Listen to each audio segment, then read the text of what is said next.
여러분들에게 있어서 기억에 남는 장소 혹시 있으십니까? 좋은 기억이 있는 장소가 있을 것이고요. 좋지 못한 기억이 있는 장소가 있을 것입니다. 이처럼 인생을 살다 보면은 좋든 싫든 기억에 남는 장소가 하나씩은 생기기 마련입니다. 이 출애굽한 이스라엘 백성들에게 있어서도 이제 그들의 출애굽 여정 가운데 좋든 싫든 기억에 남는 장소가 분명히 있었을 것입니다. 그 중에 하나가 바로 오늘 본문의 배경이 되는 이 가데스 바네아입니다. 이 출애굽 여정의 끝을 향하여 달려가고 있습니다. 이 지난 시간 살펴본 민수기 19장의 말씀과 오늘 묵상할 이제 이 민수기 20장 사이에는 그 시간이 38년이라는 시간이 존재합니다. 이 38년이 어떤 시간이었을까요? 이스라엘 백성들이 광야에서 헤매던 그 시간들을 의미합니다.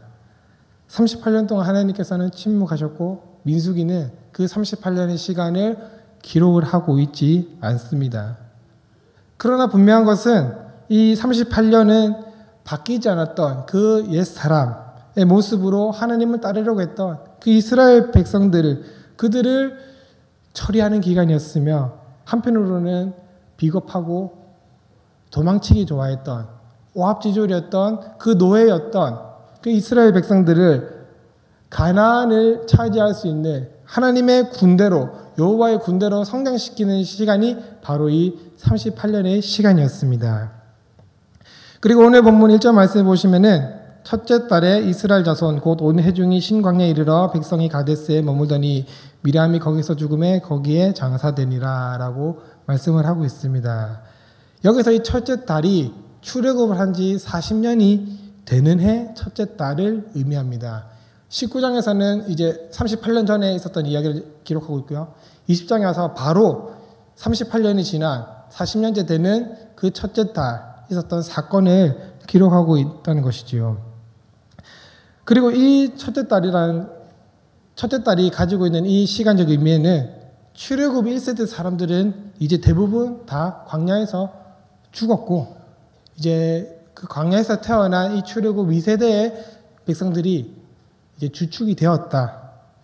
이것을 보여주는 또한 시간이기도 합니다. 어쨌든 이 우여곡절 끝에 이스라엘 백성들은 다시 가데스에 모이게 되었습니다. 이제 진짜로 가나안 땅 들어가는 그것이 얼마 남지 않은 때였습니다. 그러나 사실 이스라엘 백성들에게 있어서 이 가데스는 결코 좋은 추억이 있는 곳은 아니었습니다. 38년 전에 이 가나안을 정탐하려고 할 때 정복할 수 없다고 해서 이 출애굽 1세대는 가나안 땅에 결코 들어가지 못할 것이다. 하나님께서 이렇게 선포하셨던 곳이 바로 이 가데스였습니다. 그 후에 이스라엘 백성들은 38년 동안 이 광야를 떠돌아다니면서 다시 이 가데스에 모이게 되었을 때 이스라엘 백성들의 마음속에는 그 과거의 아픈 추억들, 부모가 죽게 된 그 이유가 있는 그곳을 왔지만은 다시 이제는 가나안 땅에 들어갈 수 있겠구나 하는 그런 희망들도 품었을 수도 있었습니다. 그러나 이 가데스에서 일어난 사건은 결코 좋은 추억이 될 만한 사건이 아니었습니다. 1절 하반절에 보시면은 미리암이 거기서 죽음에 거기에 장사되니라 라고 기록을 하고 있습니다. 이 가데스에서 이제 좀 정비를 해서 가나안으로 출발을 해야 되는데 이 가데스 오자마자 일어난 일이라고는 미리암이 죽은 일이었습니다. 이 미리암의 죽음은 이스라엘 백성들로 하여금 정말 많은 것을 생각하게 만드는 것이었습니다. 먼저는 1세대의 지도자였던 모세와 아론, 미리암 그 중에 한 명이 죽음으로써 이제 이 가나안 입성을 앞두고 1세대 사람들이 모두 다 죽게 될 것이라는 그 하나님의 명령과 앞으로 모세와 아론도 죽게 될 것이겠구나. 이 두 가지 사건이 오버랩이 되는 그런 일이 되었기 때문입니다. 그리고 이 미리암의 죽음은 가나안 입성을 앞둔 이스라엘 백성들에게 충분히 슬픔을 느낄 수 있는 그런 충분한 사건이 되기도 했을 것입니다. 리더가 죽고 리더십이 이양이 될 것만 같은 그런 어수선한 상황 속에서 이스라엘 백성들이 가데스에서 마주하게 된 일은 마실 물이 없다는 것이었습니다. 사실 이스라엘 백성들에게 이 물 부족은 처음 마주하는 상황은 아니었습니다. 이미 르비딤에 있으면서 한번 경험했었고 어떻게 하면은 물을 공급받을 수 있는지 그 답도 알고 있었습니다. 쉽게 말해 이 상황에 있을 때 모범 답안이 무엇인지 분명하게 알고 있었던 것이 바로 이 이스라엘 백성들이었습니다. 그러나 이스라엘 백성들이 보였던 모습이 무엇입니까? 그들의 부모 세대가 르비딤에서 모세와 아론에게 했던 것처럼 별반 다를 바 없는 그런 틀린 답을 이들이 보여주고 있다는 것입니다. 2절과 3절 말씀입니다. 회중이 물이 없으므로 모세와 아론에게로 모여드니라. 백성이 모세와 다투어 말하여 이르되 우리 형제들이 여호와 앞에서 죽을 때에 우리도 죽었더라면 좋을 뻔하였도다. 이 생명과 직결되는 물이 없자 이 모세와 아론에게 달려가서 원망을 합니다. 왜 우리를 물도 없는 이 광야로 데리고 와서 우리도 죽게 하고 우리의 짐승도 죽게 만드느냐? 왜 우리를 이 나쁜 곳으로 데리고 와서 죽게 만드냐? 차라리 하나님께서 심판하실 때 우리의 부모님들 하나님께서 심판하실 때 그때 나도 차라리 죽었으면 더 좋았을 뻔해 했지 않겠느냐? 이런 말도 안 되는 소리를 하면서 불평했다는 것입니다. 오늘 이 원망과 불평은 38년 전에도 똑같이 있었습니다. 12정탐권 사건인데요. 12명 가운데 10명의 부정적 보고를 들었던 이스라엘 백성들이 통곡을 하면서 애굽으로 돌아가자라고 이야기를 했습니다. 아론과 모세에게 원망을 하면서 우리 애굽으로 다시 돌아가자. 왜 우리를 데리고 나와서 우리 죽게 만드냐. 돌아가자. 심지어 어떤 사람은 이 모세와 아론에게 돌로 쳐서 죽이려고 하기까지 했습니다. 이 사건의 결국에는 하나님께서 심판하시면서 너희가 가나안 땅에 들어가지 못하게 될 것이다. 이것을 말씀하셨지요. 그리고 38년 동안 이 광야를 떠돌다가 20세 이상의 성인은 다 죽고 20세 이하의 젊은이들이 성장해서 다시 이곳 가데스에 왔는데 그들 또한 38년 전에 그들의 부모 세대들이 했던 것처럼 똑같이 했다라는 것이죠. 놀랍지 않습니까? 꼭 배우라는 것은 안 배우고 안 배워도 될 것, 배우지 말아야 될 것을 정말 잘 배우고 있는 이런 모습들을 이스라엘 백성들이 보여주고 있었다는 것입니다. 이런 이야기가 있습니다. 4살짜리 아들을 둔 한 엄마가 있었습니다. 엄마가 직장은 나가야겠고 아들을 맡기려니 마땅히 맡길 곳이 없었습니다. 맡길 곳이라고는 엄마밖에 없었습니다. 할머니밖에 없었습니다. 그래서 할머니에게 맡겼는데 사실 우리 옛날 할머니들 조금 거치시잖아요. 말이나 표현들이 조금 거짓인데 걱정은 됐지만 별 다른 방법이 없으니까 이 할머니에게 맡겼습니다. 그런데 어느 날 이 아들이 잘 지내는지 궁금해서 전화를 하니까 아들이 받았어요. 엄마가 아주 반갑게 아들 맘만 먹었어? 할머니 뭐 하셔? 라고 물었는데 이 4살짜리 아들이 뭐라고 대답을 했을까요? 할매 디비 잔다. 이랬다는 겁니다. 할머니 말투를 똑같이 배운 거죠. 이래서는 안 되겠다 싶어 할머니에게 이제 말씀을 드리려고 이 아들에게 할머니 좀 바꿔줘 라고 했더니 아이가 어떻게 대답을 했을까요? 자고 있는 할머니를 깨워야 됩니다. 이 아들이 어떻게 얘기했을까요? 할매 깨우면 지랄할 낀데. 네, 뭐 욕을 한 게 아닙니다. 이 아이가 이렇게 대답하는 것은 할머니에게 배워서 그런 겁니다. 우리의 모습도 그렇지 않습니까? 할머니 이거 가르쳐 주려고 했겠습니까? 아들한테, 손자에게. 안 가르쳐 주려고 했겠죠. 그런데 이 아들이 할머니의 모습을 보면서 그대로 보고 배웠다는 것입니다. 이 마찬가지로 이 이스라엘 백성들도 38년 전에 그들의 부모가 굳이 가르쳐 주지 않았는데 그것을 따라 했다라는 것이죠. 똑같은 상황 속에서 원망하고 불평했다라는 것입니다. 그런데 이스라엘 백성들의 말을 또 살펴보면은 자신들을 두고 여호와의 회중이라고 표현을 하고 있어요. 다시 말해 모세와 아론 너희가 여호와의 회중인 우리를 왜 이곳으로 데리고 와서 죽게 만드냐 이렇게 이야기를 하고 있는 것입니다. 너희가 여호와의 회중인 개역 한글성 옛날 성경에는 여호와의 총회라고 이야기를 하고 있습니다. 여호와의 총회, 여호와의 회중인 우리를 왜 데리고 나와서 죽게 만드느냐 이렇게 이야기하고 있다는 것이지요. 이스라엘 백성들의 말에 어폐가 있지 않습니까? 여기서 이스라엘 백성들의 이중성을 발견할 수 있습니다. 이 백성들이 말로는 자신들이 여호와의 회중이다, 우리가 여호와의 총회다 라고 말하면서 하는 행동을 보면은 하나님은 온데간데 없습니다. 가데스에 도착해서 마실 물이 없을 때, 마실 물이 없다는 이 현실 앞에서 믿음의 눈으로 하나님을 바라본 것이 아니라 인간의 눈으로 문제를 봤습니다. 물이 없다는 그 상황을 보게 된 것이죠. 그래서 물이 없으니 생명의 위협을 느낀 것입니다. 하나님이 보이지 않았어요. 그래서 모세와 아론을 원망하였습니다. 그런데 잘 생각해 보시면은 이스라엘 백성들이 있었던 이 40년의 광야 생활을 늘 이런 순간의 연속이었습니다. 광야에 뭐가 있으면 얼마나 했었겠습니까? 처음 출애굽할 때도 광야에서 먹을 충분한 음식을 가지고 오지 않았어요. 한 몇 날 며칠? 많게는 뭐 일주일 정도? 많은 음식을 가지고 나오지 않았습니다.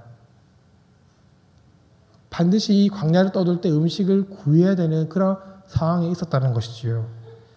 그렇지만 이 광야 40년 생활 동안 성경은 광야에서 이스라엘 백성이 굶어 죽은 사람이 있었다라고 이야기하고 있지 않습니다. 무슨 뜻입니까? 광야 40년 부족함, 모든 것이 부족한 그런 상황 속이었지만은 하나님께서 그 부족한 모든 것을 채워주셨다는 것입니다. 그 40년의 시간이 이스라엘 백성들에게 훈련의 시간이었겠지만은 동시에 하나님께서 채워주시는 그 채워줌의 시간이기도 했다는 것이지요.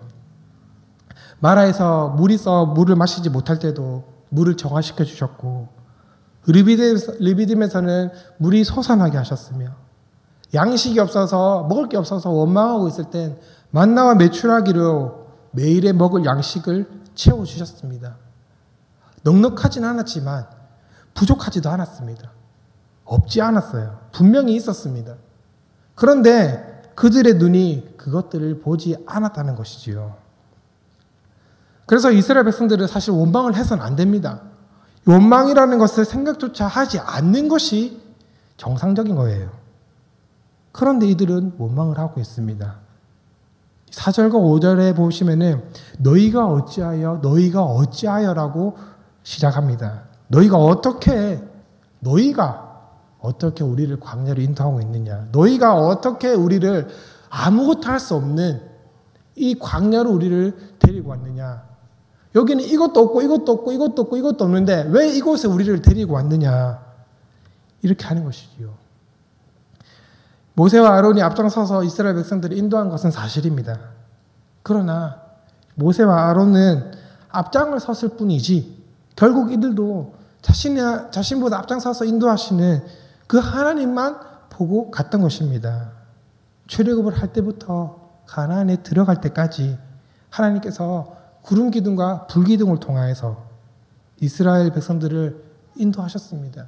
그리고 지금 이 상황 속에서 가데스에서 물이 없는, 그래서 백성들이 모세와 아론을 원망하고 이 상황 속에서도 그들 가운데는 구름 기둥과 불 기둥이 있었습니다. 자신들의 눈앞에 하나님의 인도하심을 보고 있으면서도 그들은 원망을 했다는 것입니다. 표면적으로는 모세와 아론에게 원망한 것이지만 궁극적으로는 하나님의 인도하심에 대한 불확실한 믿음이 포함이 되어 있었다는 것입니다. 눈앞에 보고 있으면서도 확실한 믿음을 가지지 못했다는 것입니다. 모세의 입장에서 보면 이스라엘 백성들의 이 모습이 어땠을까요? 제가 만약 모세였다면 저는 화를 내는 것으로 끝내지 않고 그냥 죽였을 것 같아요. 이렇게 40년 동안이나 훈련시켜서 40년 동안이나 훈련 받았는데 그 하나님의 그 은혜를 매일매일 경험을 했는데 그 앞에서 대고 또 원망을 하고 있으니 어찌 화가 나지 않겠습니까? 40년 동안 지켜주시고 채워주시고 손과 발이 되어주셨는데 가나안 땅에 들어가기 전까지 물이 없다고 왜 우리를 이곳에 데리고 왔냐 이렇게 원망하는 백성들을 보면서 어떻게 화를 내지 않을 수가 있겠습니까? 그러나 이 백성들의 원망 앞에서 모세가 가장 먼저 한 것이 무엇입니까? 6절 말씀입니다.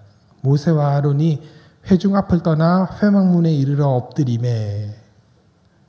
이스라엘 백성들의 원망을 들은 모세가 가장 먼저 행했던 것이 하나님 앞에 엎드리는 일이었습니다. 40년 동안이나 삶으로 경험했던 그 하나님을 온전히 믿지 못하는 그 이스라엘 백성들을 두고 인간적인 방법으로 대처를 하는 것이 아니라 이전에 그래왔던 것처럼 지금까지 출애굽할 때부터 지금까지 계속 그래왔던 것처럼 하나님께 엎드림으로 이 문제를 해결하려고 했다는 것이지요. 이 모습을 보면서 역시 모세답다 이런 생각이 들지 않습니까? 이 정도는 돼야 진짜 리더지 하는 생각과 동시에 나도 모세처럼 해야지 라는 생각 이런 마음이 들지 않으십니까?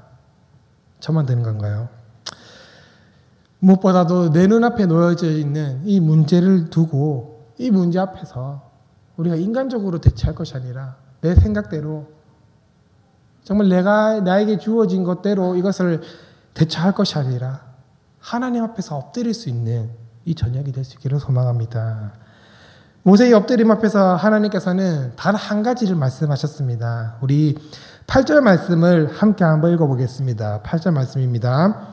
지팡이를 가지고 내 형 아론과 함께 회중을 모으고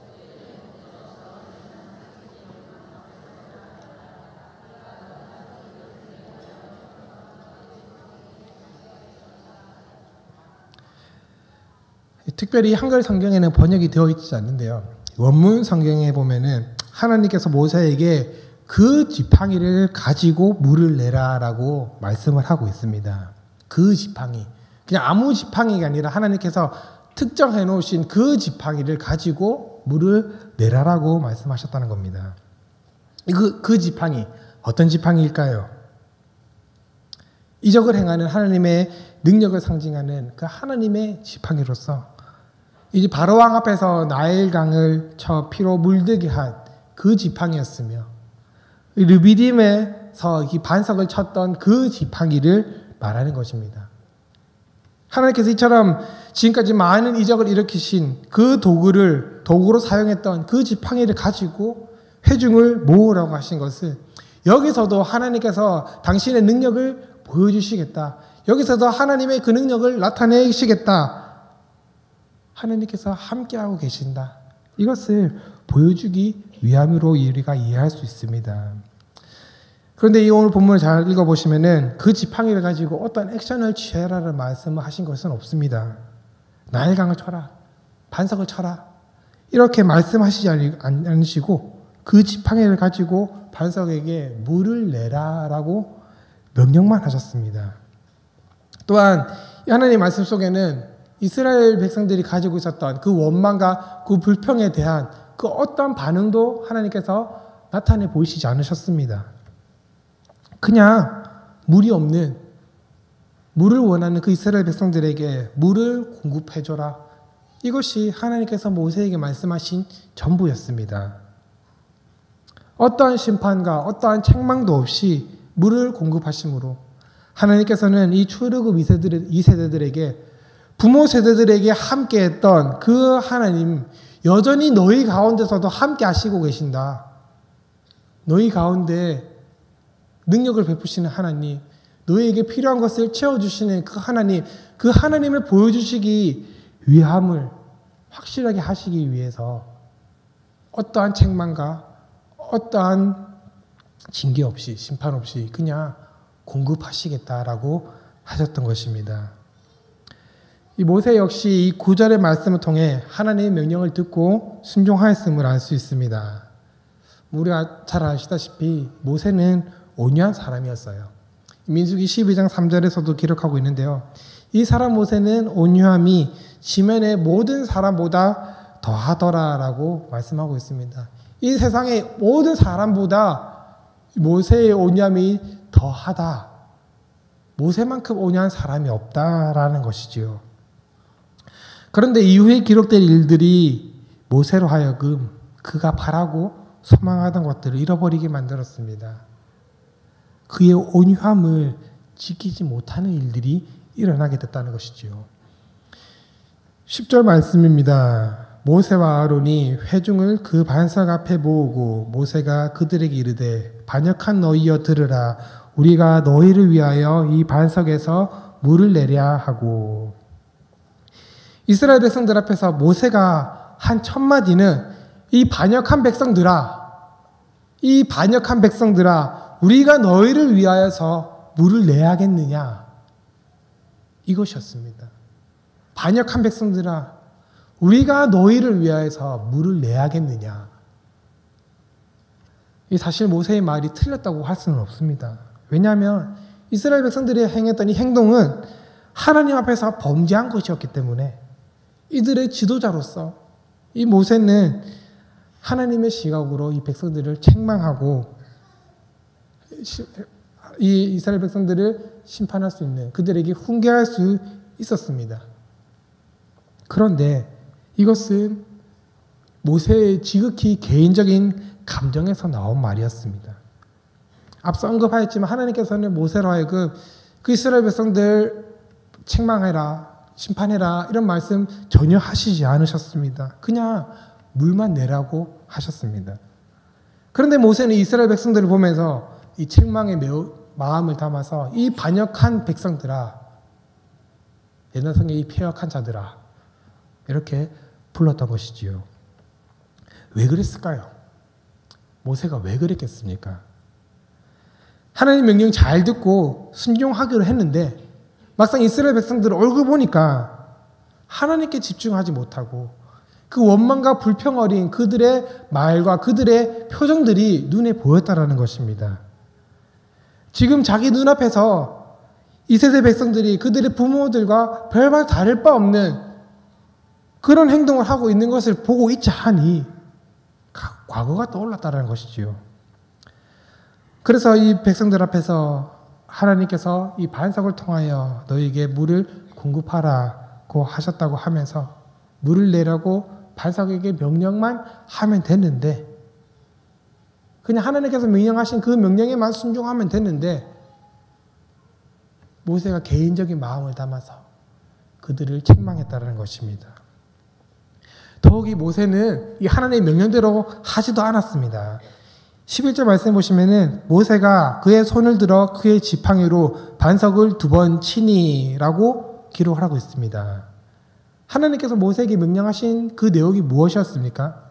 지팡이를 그냥 가지고 반석에게 물을 내라 라고 그냥 명령만 하라는 것이었습니다.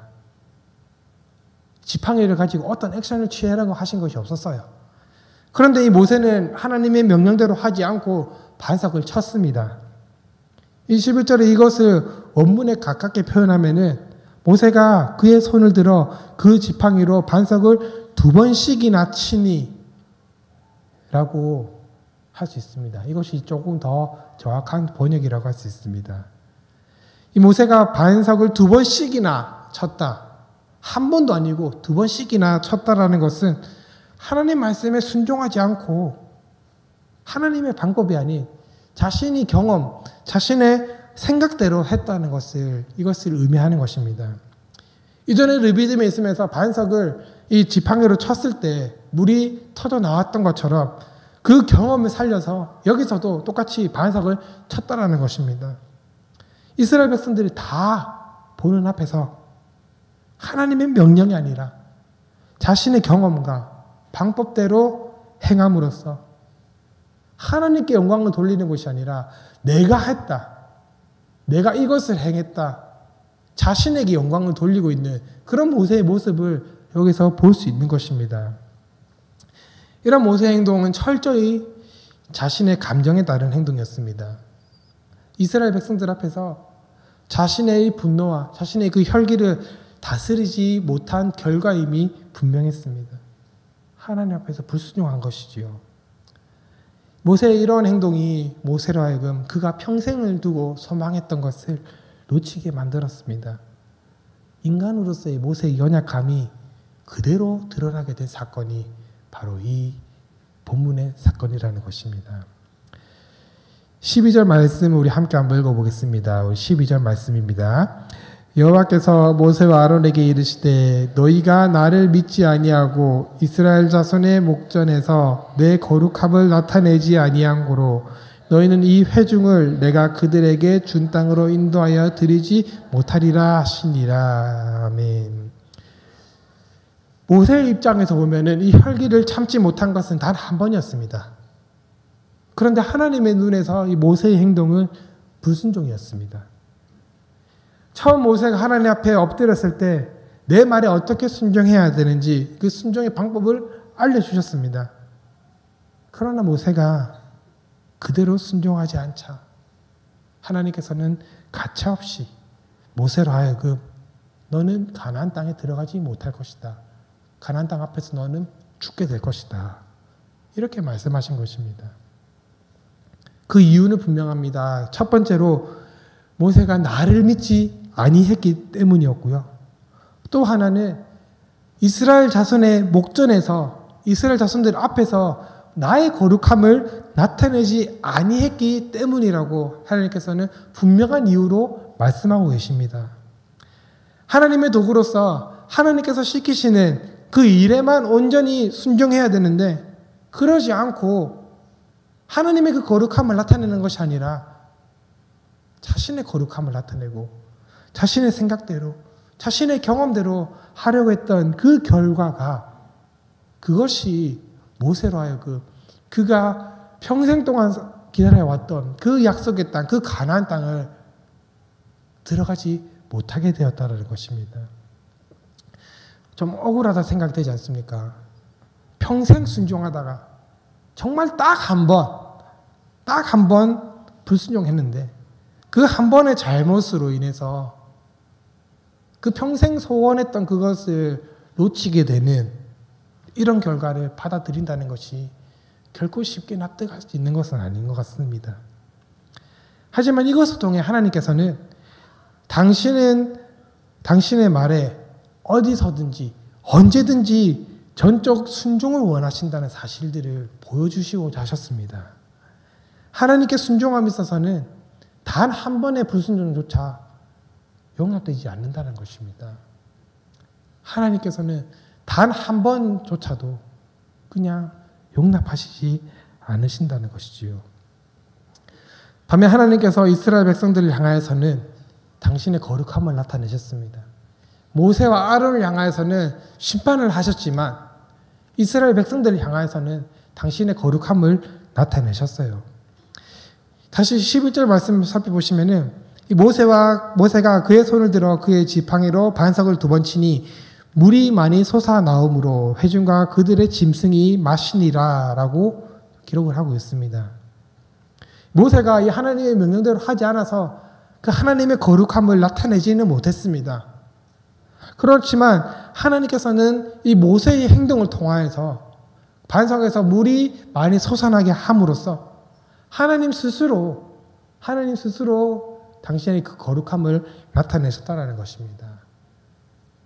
모세가 2번을 쳐서 물이 나온 게 아니라 하나님께서 이스라엘 백성들에게 그 당신의 그 거룩하심을 나타내 보이신 겁니다. 이 모세의 행동을 통하여서.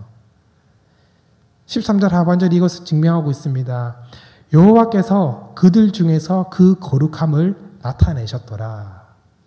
하나님께서 모세를 통하여서 하나님의 거룩함을 나타내고자 하셨지만 모세가 그렇게 하지 않자 하나님께서 하나님 스스로 이 백성들을 향하여서 당신의 그 거룩함을 나타내셨다는 것입니다. 사랑하는 성도 여러분, 이 오늘 본문 말씀에 모세와 아론이 왜 가나안 땅에 들어가지 못했는지 그 분명한 이유를 보여주고 있습니다. 하나님의 명령에 불순종한 이 모습이 모세로 하여금 그 평생 갈망했던 그 약속의 땅 그냥 눈으로만 보게 하였다라는 것이지요. 이 모세의 이러한 행동은 신약 시대를 살아가고 있는 우리에게 신앙적인 중요한 교훈을 가르쳐 주고 있습니다. 바로 이 은혜의 중요성을 우리에게 알려주고 있다는 것이지요. 이 모세하면 대표적으로 생각이 나는 게 또한 율법입니다. 율법하면 대표적으로 떠올라야 될 인물이 바로 이 모세입니다. 이 율법하면 대표적인 인물인 모세가 약속의 땅에 들어가는 것이 거절되었다라는 것은 결국 율법으로는 약속에 이르지 못한다. 이것을 또한 예표하는 것입니다. 오직 예수 그리스도만이, 예수 그리스도를 믿는 그 믿음으로 이롭다 함을 받은 자만이 그 은혜로 인하여서 그 약속의 땅, 하나님께서 약속하신 그 하나님 나라를 바라볼 수 있다라는 것입니다. 율법으로는 하나님 나라에 이룰 수가 없고 오직 예수 그리스도를 믿는 그 믿음, 그 은혜를 통하여서만 우리가 그 약속을 바라보고 소망할 수 있다라는 것입니다. 바라기는 이 무리바 사건을 통해서 저와 여러분들의 인생에서 나는 얼마나 하나님 말씀에 순종하고 있는지 되돌아볼 수 있는 시간이 되길 소망합니다. 하나님께서 우리에게 요구하시는 순종은 전적인 순종입니다. 온전한 순종이에요. 우리의 생각이 단 1%도 포함이 되지 않는 100% 하나님 말씀에 100% 순종하는 그 순종을 하나님께서 원하시고 또 그 순종의 모습을 하나님께서 기뻐하신다는 것입니다. 우리가 하나님께 100% 순종하는 그 순종의 삶을 살아갈 때 하나님께서 홀로 영광 받으심을 믿을 수 있는 저와 여러분들이 될 수 있기를 소망합니다. 모세의 삶을 기억해야 해요. 그는 평생 온유한 사람이었습니다. 평생 온유한 사람이라 칭함받았지만 단 한순간의 실수로, 단 한 번의 실수로, 단 한 번을 보였던 그 개인의 그 감정으로 인해서 평생 사모했던 그 약속의 땅을 누리지 못하는 인생을 살았습니다. 우리 역시 회복의 땅, 약속의 땅인 천국을 소망하며 살아가는 자들로서 하나님의 명령 앞에서 내 생각과 내 경험대로 나를 앞세우는 그런 잘못을 범하지 말아야 할 것입니다. 저와 여러분들은 예수 그리스도를 믿는 그 은혜를 힘입어 하나님 나라를 소망하며 겸손하게 그리고 거룩하게 하나님 말씀에 순종하며 하나님의 그 거룩을 나타내며 하나님의 그 영광을 나타내며 그 영광 안에서 충만한 은혜를 누리며 살아갈 수 있는 저와 여러분들의 삶이 될 수 있기를 주님의 이름으로 축복합니다.